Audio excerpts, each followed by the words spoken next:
Namiq müəllim, sualımız amortisasiyaya aid olacaq.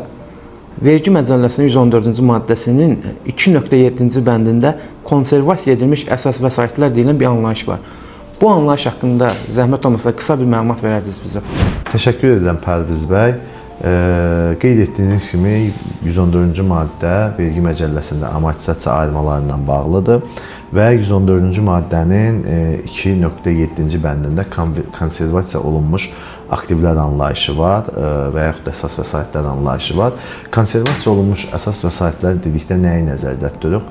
Bu əslində o aktivlərdir ki, o aktivləri bəzən biz öz istismarımızda saxlayırıq, amma il ərzində o aktivdən hər hansısa bir fayda götürülmür. Mahiyyətcə müxtəlif izahlar var. Bir onlardan biri ümumiyyətlə o aktivlər sanki istismardan çıxarılıb ambara təhvil verilməlidir. Bəzi məqamlar, bəzi mənbələr bu formatda izah verir.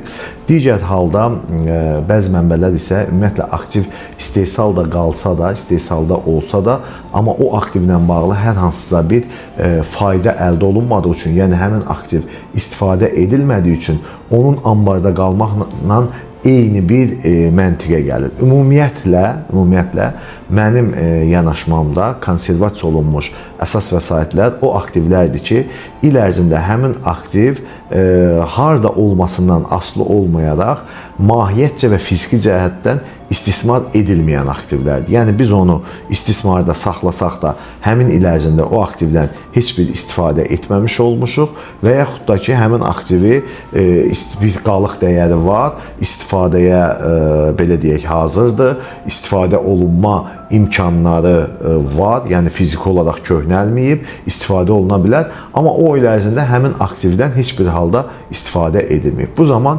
vergi səyyar, daha doğrusu dəqiq desək, səyyar vergi yoxlaması zamanı vergi isbat edə bilsə müfəttiş ki, bu aktiv il ərzində heç bir müəssisəyə fayda gətirməyib, o zaman ona ayrılmış amortisasiya xərcini xərclər bölməsindən çıxarda bilər.